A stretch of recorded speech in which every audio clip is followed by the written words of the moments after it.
We all go through it. One minute you're on top of the world, and the next you are in a slump. If you're wondering how to break free, I've got you covered. I've got some real no pressure tips that will actually work for you. Hi guys, welcome back to my channel. If you're new here, my name is Tarasha and I share all things productivity, lifestyle and motivation. Today I want to talk about something that we all experience but don't always talk about: slumps. Yep, that's right. The moments when you feel all unmotivated, completely drained, and honestly can't figure out how to get it all together. It has happened to me, and I know it has happened to so many of you. So, let's dive into how to recognize you are in a slump and, most importantly, what to do about it. First, let's talk about the signs. We all know when we are on the top of the world, but when a slump hits, it can be hard to recognize it. Here are some signs to look out for. Feeling unmotivated and not excited about things you normally love. Procrastination, where you keep pushing things off. Feeling mentally or physically drained all the time, when you just can't get out of the bed. Losing focus, like the things that used to bring so much joy into your world suddenly feels like too much work.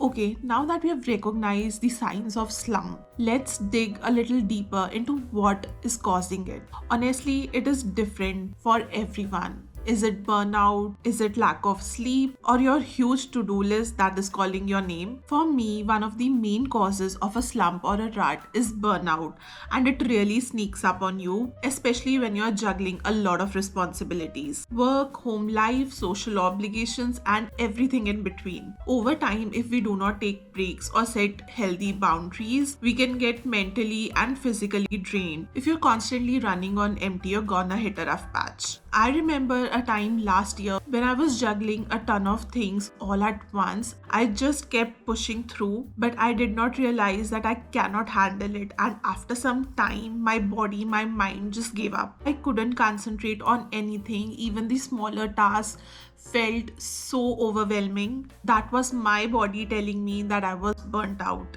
Another major cause of slumps can be something as simple as lack of sleep. I know that for me, when I don't get enough rest, everything starts to feel harder and blurry. Sleep is so crucial for our mental clarity, mood, and energy. And if you're constantly staying up late, either working or scrolling, it can really take a toll. The next day, you're dragging yourself out of bed, feeling sluggish. Sometimes the cause of a slump is simply stress and feeling overwhelmed by your never-ending to-do list. I've been there. You might feel like you're checking off tasks, but at the same time, there's always something new piling up. Often this exhaustion leads to avoiding it altogether. Lastly, slumps are also caused by personal or external stressors, and we might not immediately recognize these. There may be certain problems in your personal life, relationships, at your work that are just draining your energy. So, as you can see, a slump isn't always about laziness or being unmotivated. It can stem out from burnout, lack of sleep, or some personal challenges that we are facing. The important part is recognizing the root cause so that we can start addressing it. Once you pinpoint why you are in a slump, it becomes so much easier to take the right steps to get out of it.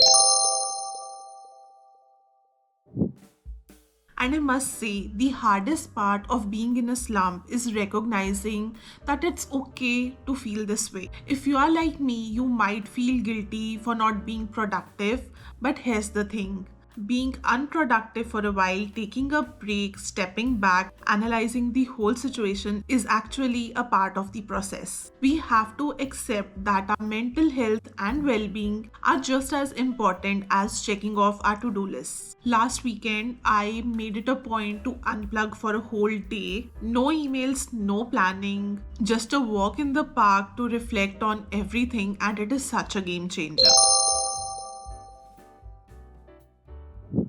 Instead of seeing a slump as a negative thing, try reframing it as an opportunity to grow, as an opportunity for self-care. A slump can actually be your body's way of telling you, hey, I need a break.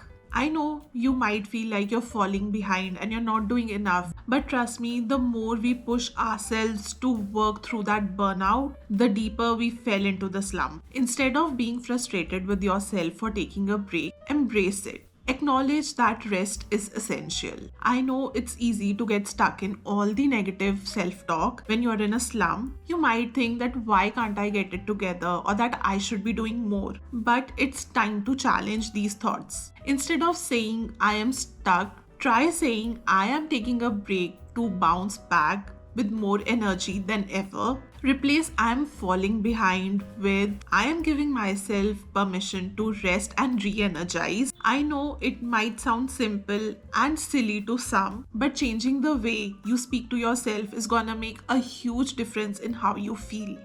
At the end of the day, we are all humans and it's okay to hit a slump. The key is to recognize it, be kind to yourself, and slowly find your way out of it. And remember, there's no rush. Healing and resetting takes time. What's more important is that you listen to your body and give yourself the rest you need. If you found this video helpful, don't forget to give it a thumbs up and subscribe if you haven't already. I post videos at least twice a week, and I will also leave other similar videos in the description box, so do check them out. I will see you guys in the next one. Bye.